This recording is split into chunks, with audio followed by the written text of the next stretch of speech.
This is The Weekly Set, an official podcast of TheTotalScreen.com. I wish I was the monster you think I am. You have come here to beseech me? Can't ask for your soul. Madness can be a medicine for the modern world.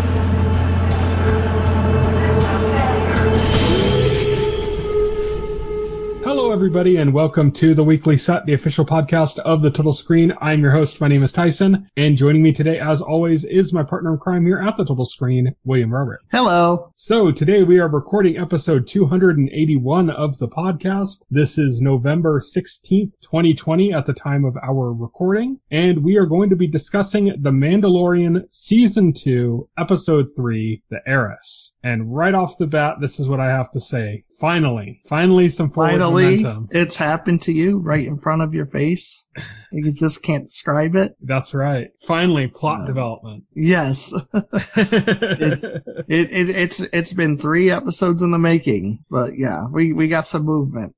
It's pretty cool. From what I understand, they introduced the live action version of like a fan favorite character for the first time. Yeah, and made reference to another fan favorite animated character. Yes. And from what I'm seeing around, people are pretty happy. Yeah, Katie Sackhoff, man, that's Starbuck. Yeah, I know. You're gonna have a badass female Mandalorian. You can't really do much better. Nope. I agree. Katie Sackhoff was excellent in this episode, of course. We also got the WWE's Sasha Banks. Yes. Appearing as Koska Reeves. That's Bo-Katan's, like, loyal friend. And then another character named Axe Woves, played by Simon Cassiandes from Agents of S.H.I.E.L.D., who I don't really recognize, to be honest. I don't know. Best of all, we got 2 other guest star appearances. We have the return of Moff Gideon, Giancarlo Esposito. As a hologram. Yes. And we have a unnamed Imperial captain played by the Man in Black. Oh man, the Man in Black. So he got off the island. So what I learned is like the Man in Black, basically after the events of Lost, the Man in Black decided to join the Empire. Yes. And become a general. Which is a perfect fit. He got off the island, like way off the island. Wait, and now he's living his best life. Yeah. he was living his best life. Yeah. He was living his best life. So let's kind of just go through like what happened in this episode. So it started off, they were just kind of drifting through space on course to the moon that they ended up going to, and Mando, or Din Djarin, which is his actual name, I guess, Mandalorian. But we don't have to say that. We could just say Mando. I just say we call him Oberyn. The Oberyn-Alorian. This episode is entitled Oberyn Martell Meets the Man in Black / Smoke Monster. And Starbuck. Yeah. But yeah, so Mando wakes up. I'm just going to call him Mando. I think I like that better. That's what I said. Mando wakes up, gets up the child and the frog lady, who's still just credited as Frog Lady, by the way. Right. She doesn't have a name. Yeah. They're too lazy to give her a name. Yeah. And they come in for a hard landing and end up falling into the ocean, being pulled out by what looks like an AT-AT with some construction gear on it. And yeah, so that kind of gets us started. I was worried they'd be drifting through space for another 3 episodes. Like they'd have an episode where like, they were talking to each other, and another episode where they were just asleep the whole time. I'm like, this is going to be painful. But thankfully, they just kind of like cut to them arriving at the planet, and they get there, and Mando makes his arrangements to find his Mandalorian friends that he can get access to the information network through, and he ends up going on a boat. I've never seen a boat in the Star Wars universe before. Thought that was a little weird. I'm like, basically everything in that universe flies. Why do they need a boat? because they need, because not everybody can afford fucking the technology like fucking hovercraft. Okay. Like these are like fishermen. These are like simple fishermen. They probably don't have the credits for any fancy floating. And besides that takes a lot more energy. I mean, it's a boat is just a lot more practical for what they're doing. Yeah, it's just weird. We've never seen a boat in the Star Wars universe, like to my knowledge. Have we ever? No, but then again, like, how often do you see water? I mean, it's that's true. Not too often. So I mean, like even a lot of sand and snow. Even like the speeder bikes are like hover bikes and stuff. It's like everything hovers, but Well, yeah, but the speeder bikes are used mostly in like the sand dunes, like in Tatooine and stuff, where like or the forest or in the forest. Yeah, I mean that makes sense. It's just weird. Like I've never seen, I don't think, anything with wheels or that's aquatic in this world. The closest would be the Jawas have those like big like tank like structures that can't even really call them vehicles. They're like cities like on treads. Yeah, there's cities on treads.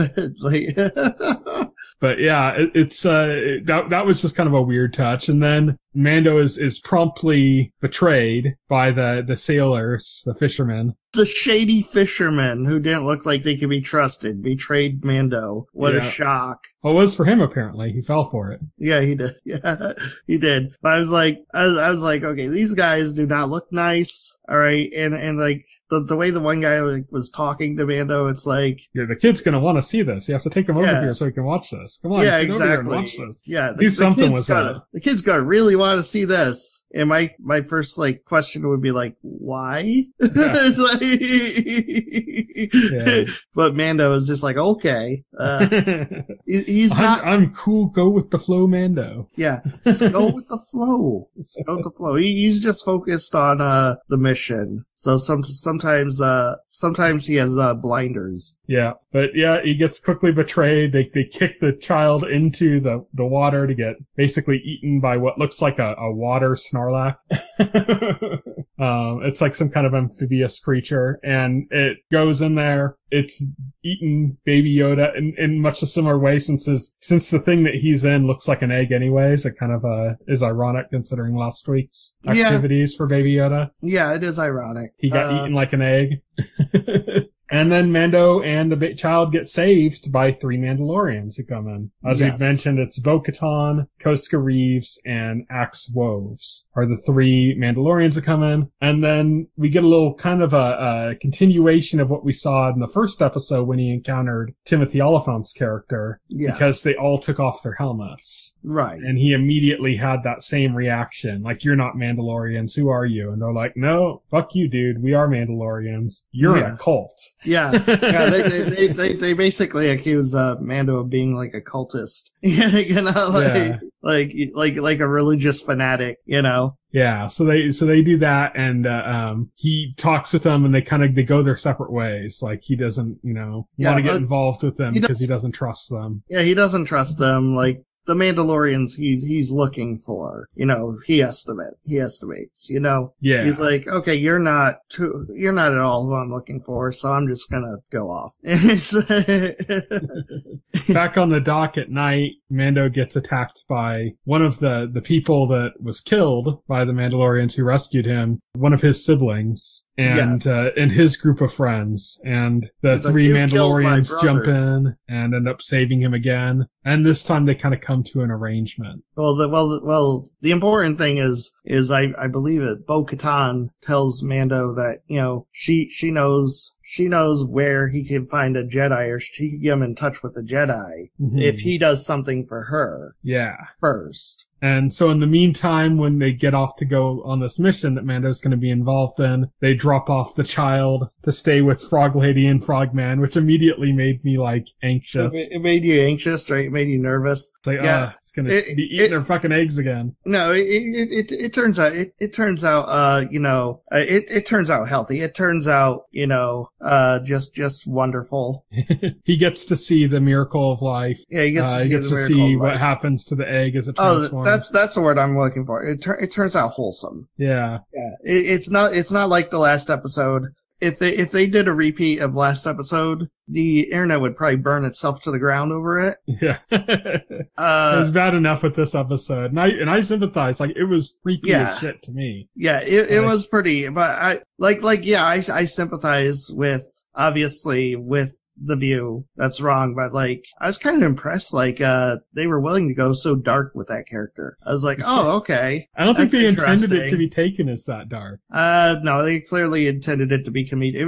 It's still dark. Even the writer called it dark comedy. Like, comedic things can still be dark, you know, like there's still like off-color jokes that like make you gasp. I still don't think they intended it to be that dark. I don't think they intended it to be that dark, but that's how it came across. And I was like, okay, they did this in like a Disney Star Wars like family show. That's interesting. I was listening to some podcast and he was talking about watching it with his daughters, and one of them just started like screaming.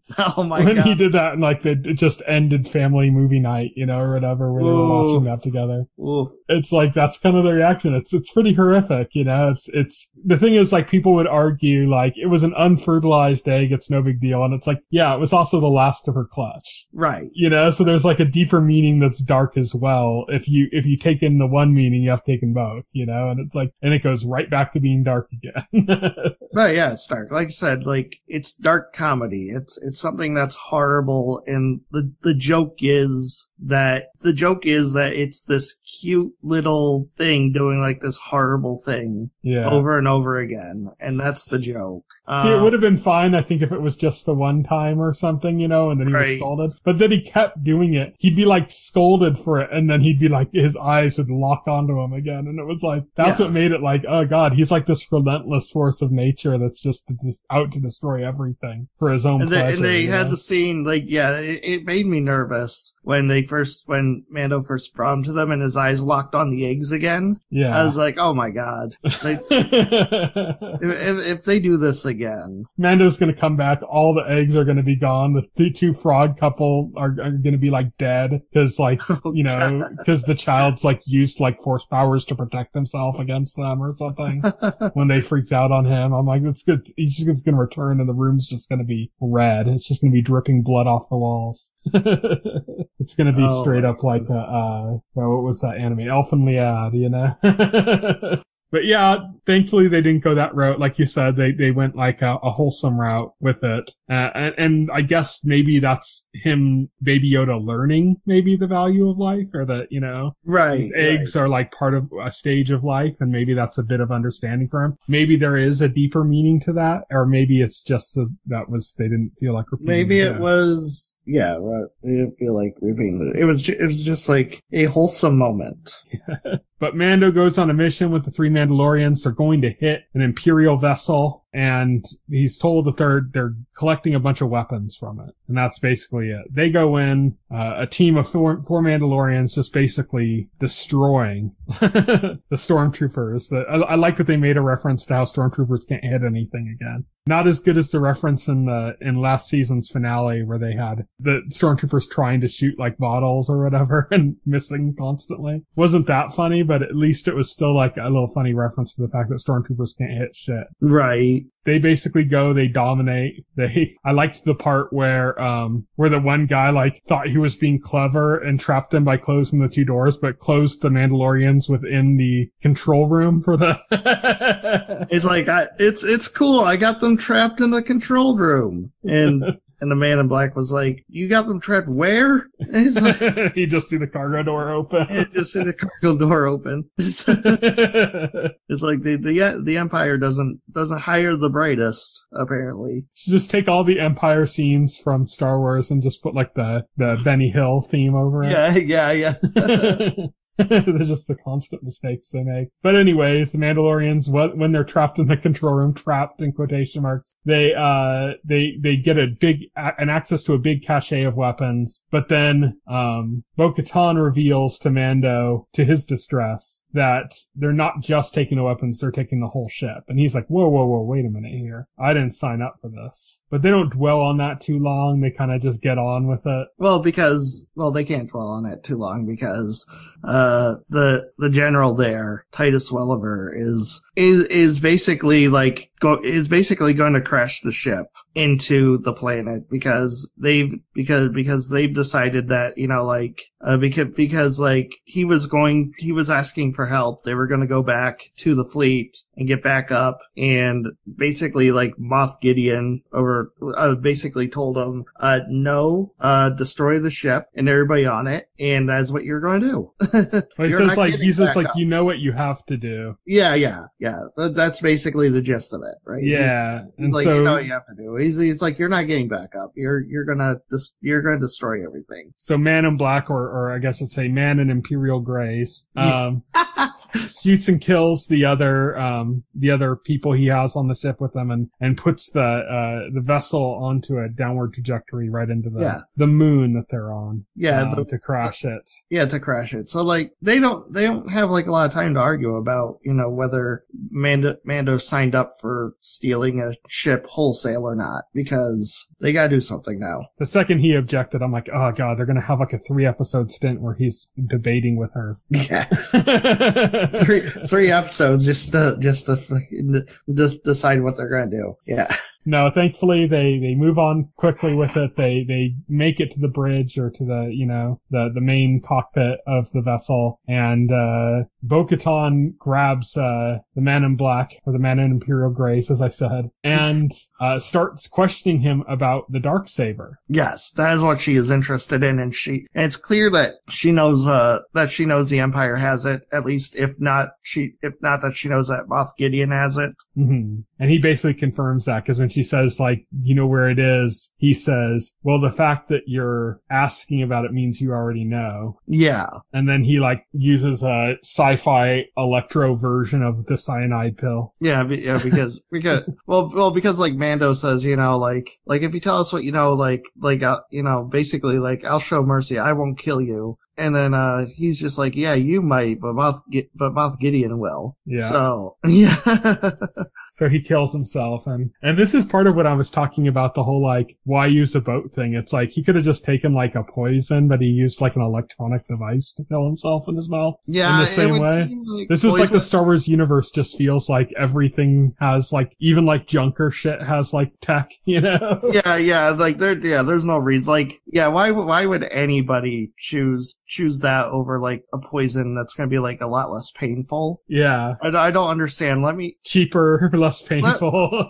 Let me kill myself with this electronic device that's gonna be extremely painful instead of, like, cyanide or something a lot more simple. Yeah. He kills himself. They regain control of the vessel, and Mando jumps off and uses his jetpack to get away. But not before Bo-Katan reveals to him that the Jedi is on another moon, like a forest moon, I think she said. And she reveals that the Jedi is Asuka. Watch it be, is Endor a forest moon? I think so. Watch it be Endor. It could be. Yeah, it could be. Could very well be. Actually, that would be one that would be fun to see. We don't really see Endor that often. No, you don't. You don't. Get to see Ewoks again. You excited to see some Ewoks? I'm super excited to see some Ewoks. Let's do it. At least it's not Tatooine again, you know? Right, exactly. Yeah, there's a Jedi on Tatooine. He's like, God damn it.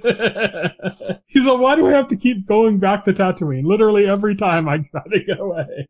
Because Tatooine is like turns out like Tatooine is like one of only like 3 plants in the entire galaxy. So there's like Tatooine, Hoth, Endor is the forest moon. That's it. Yeah. That's everything.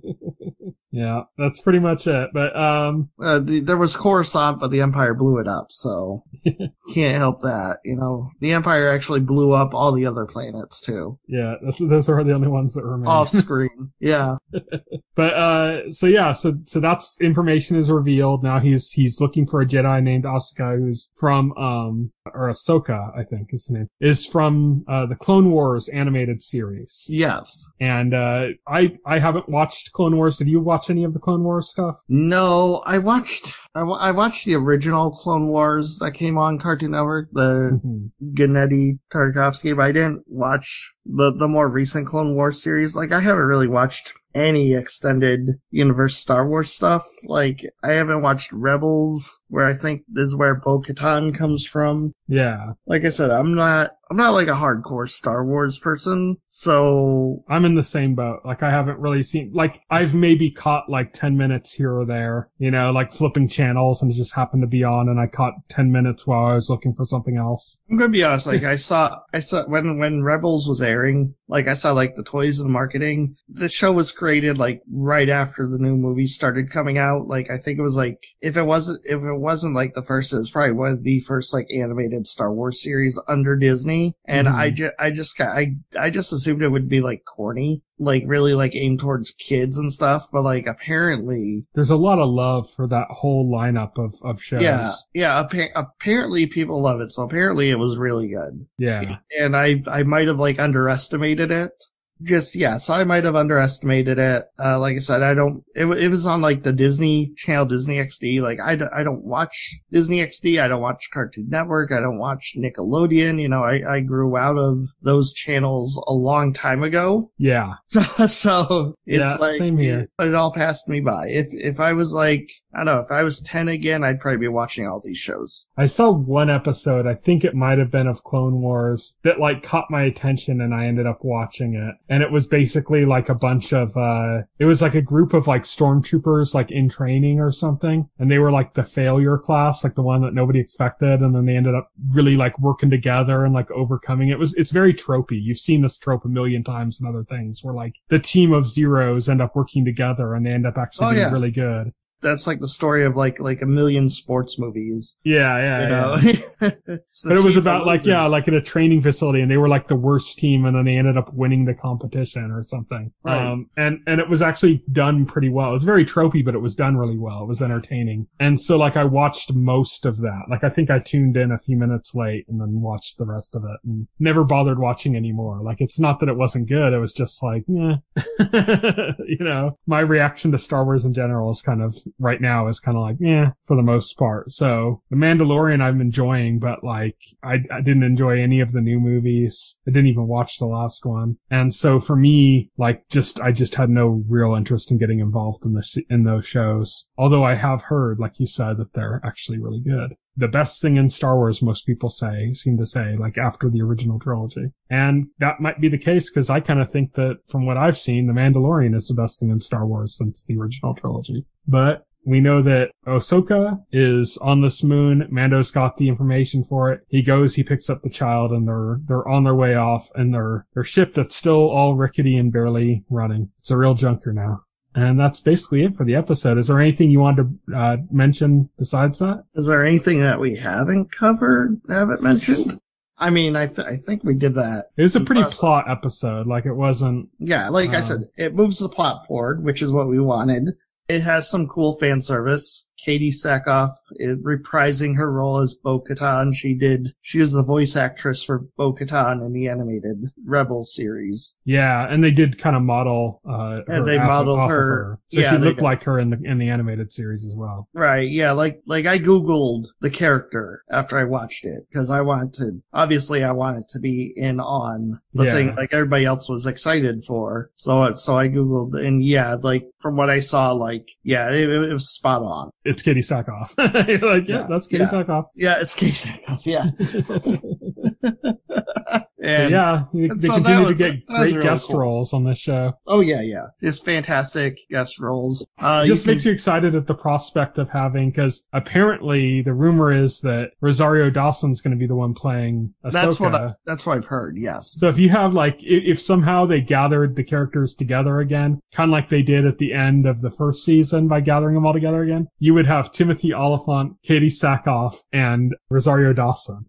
That'd be a badass lineup. Name a bigger crossover. Yeah, pretty much. I guess MCU stuff would be it. That's the only thing that's bigger. So that's the episode. Next week, I'm sure there's probably going to be another filler episode because I doubt they're going to go from one plot-heavy episode to another when we're only 3 episodes in. Asuka's got to be like late in the season, right? Yeah, probably. I'd say Asuka's towards the end of the season.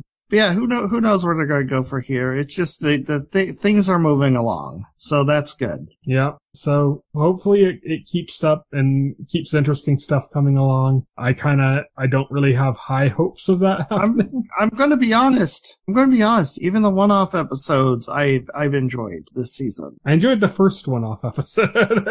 I know, even like I was telling you, the episode with spiders, I enjoyed that. Like I did like that episode. I thought it had a few moments, but in general, that was like a really frustrating episode for me. It was, it was really frustrating for you. I mean, yeah, it was like sit back and enjoy like it was like a horror movie. Like in more ways, like that was a definitely good scene. I'm just saying even like the Baby Yoda stuff like trended more towards horror than anything. Yeah, so it was definitely it was definitely like set up like a horror movie. Like I don't know. I enjoyed it. I thought the spiders were creepy. I thought it was like pretty exciting when they were like trying to escape from the spiders and the spiders were like crawling into the ship. I don't know. I enjoyed that episode. I think the problem for me is that like they started to establish a deeper story. Like the first season was very episodic, but then at the end they started to establish a deeper story and it's like, oh, here come the serialized elements. And then we jump into season 2 and it's right back to episodic.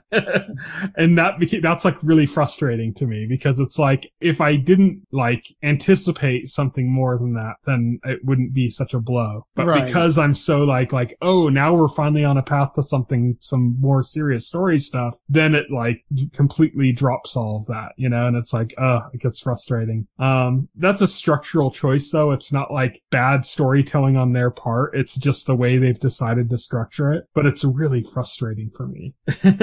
So, hopefully the next episode is either continues some plot development or if it is a one-off, it's an interesting one-off. But who knows? We'll see. We'll see what happens when it happens. So all that's left to do is talk about what's coming up in the next couple of weeks. So we're recording this on Monday, November 16th, 2020. Today, All Rise returned to CBS, Bob Hart's Abishola returned to CBS, Bull on CBS, The Neighborhood on CBS, and His Dark Material Season 2 on HBO. I still need to finish Season 1. I need to catch up on that. But Season 2 is out now. It's just started now on HBO. Oh, cool. On Tuesday, November 17th, Big Sky comes to ABC. This is their Twin Peaks kind of type series. We've mentioned it a few times when we brought it up here, that they're trying to do that kind of small town, weird kind of thing that Twin Peaks is famous for. We'll have to see if it actually ends up being good or if they kind of fall flat. It's David E. Kelly.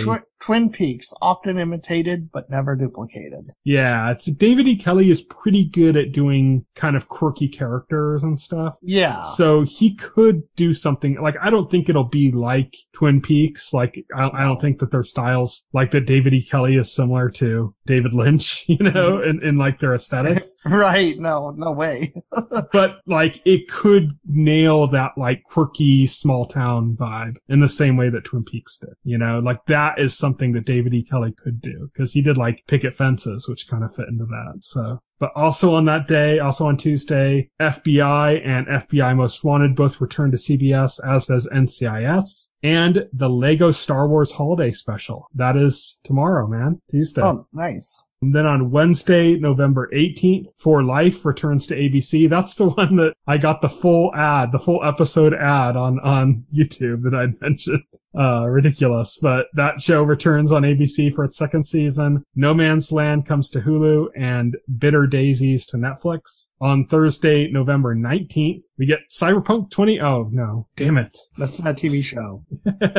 We don't get it anyways. But what we get is the Cold Call miniseries on Sundance Now, I Hate Susie on HBO Max, Veneno on HBO Max, A Million Little Things on ABC, Supernatural, The Long Road Home, which is a pre-finale special, and that's when the series finale is going to air, and For the Love of Jason on UMC. Nice. On Friday, November 20th, Animaniacs returns on Hulu, and the Small Axe anthology series comes to Amazon Prime. On Monday, November 23rd, Black Narcissus comes to FX. It's a miniseries. So we're getting a lot of promotions. I don't really know what's going on. It has to do with like nuns and stuff. It's like a dark drama kind of thing. I don't know much about it beyond that. On Tuesday, November 24th, The Haves and Have-Nots comes to OWN on Wednesday, November 25th. Saved by the Bell comes to Peacock, and The Great Pretender returns on Netflix. So Saved by the Bell, this is that remake thing. I talked to you about it. We watched the trailer, and